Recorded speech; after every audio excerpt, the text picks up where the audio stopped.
não é? E todo desequilíbrio do ser humano é um desequilíbrio provisório. Não é? Você diz provisório desde que se tenha consciência do trabalho, da oportunidade, da reencarnação. Da reencarnação, é verdade. Agora, você, por exemplo, tem livros psicografados. A psicografia tem trazido muitas revelações, mas também virou moda nas casas espíritas. Isso não é perigoso? É perigoso. É claro que o critério na doutrina espírita é algo muito importante. Lembra-me que Kardec era um cético, não é? Ele analisava as coisas como deveriam ser analisadas. Porém, ele se rendia também às evidências do fato, né? É claro que a doutrina espírita, quando recebe uma obra nova, os frequentadores, aqueles que simpatizantes da doutrina espírita, não devem se deixar levar também por fantasias, né? Aquilo que fuja das obras da codificação, não é? Realmente tem que se merecer um critério maior.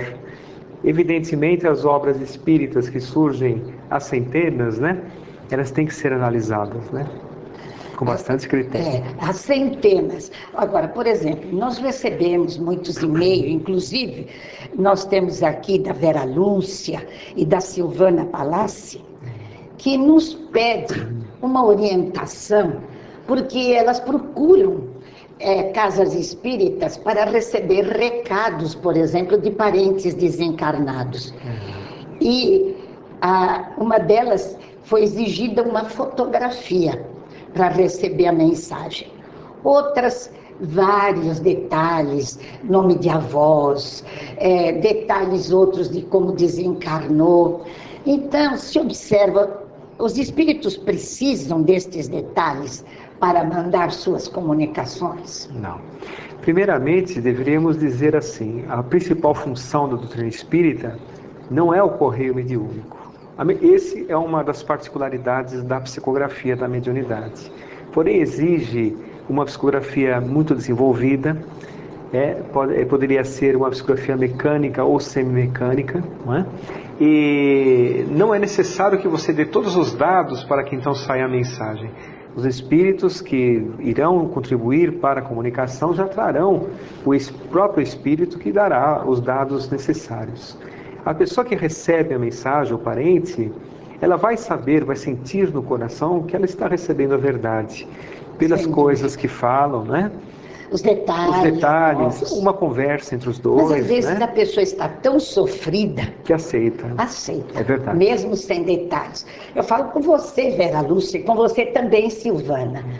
Analise. E para analisar é muito importante estudar, como o nosso Marco Antônio está falando.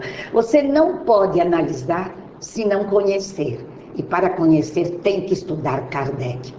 Vamos a um breve intervalo, voltamos em seguida. A Escola Profissionalizante Chico Xavier oferece cursos totalmente gratuitos de informática, cabeleireiro, maquiagem, manicure e depilação. O objetivo destes cursos é formar jovens e adultos para ingressarem no mercado de trabalho com melhor desempenho, aumentando assim suas possibilidades de sucesso. Nossa cozinha também é profissionalizante e atende a demanda de doces e salgados para a lanchonete no Centro Espírita União. Nossos instrutores são voluntários. Participe você também deste trabalho de assistência social. Conheça a Escola Profissionalizante Chico Xavier e torne-se um voluntário. O programa Vida Além da Vida tem o apoio cultural da Livraria Espírita União. Adquira estas e outras importantes obras na Livraria Espírita União. Sempre as melhores publicações espíritas do país. Livros de todas as editoras espíritas. Descontos especiais para centros espíritas, associações, livrarias e clubes de livros. Livraria Espírita União. Avenida Rangel Pestana, 233, ao lado da estação Sé do metrô. Telefone 3106-2768.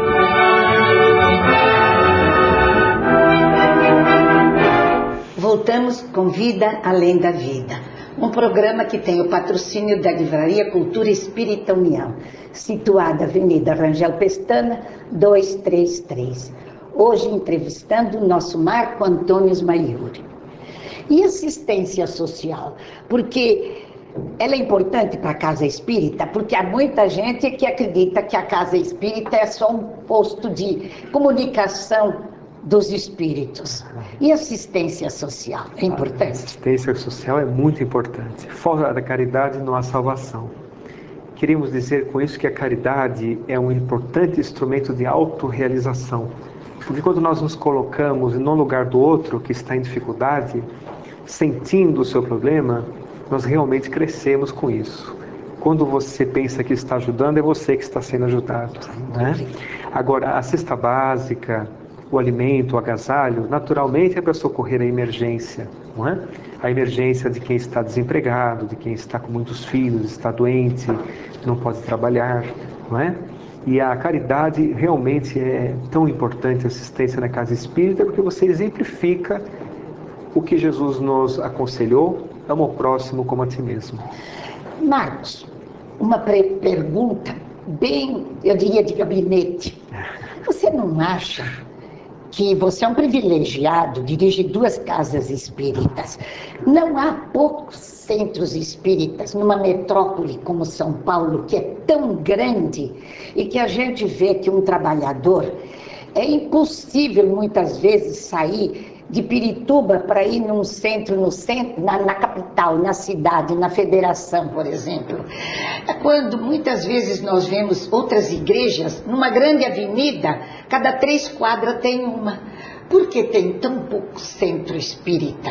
E nós somos muitos. É verdade. A casa espírita realmente deveria existir mais, não é? Mas nós temos que entender que a casa espírita realmente séria é aquela que não dá respostas prontas, não é? É aquela que coloca a pessoa para se desenvolver. Ela que chama a pessoa à responsabilidade da vida, não é?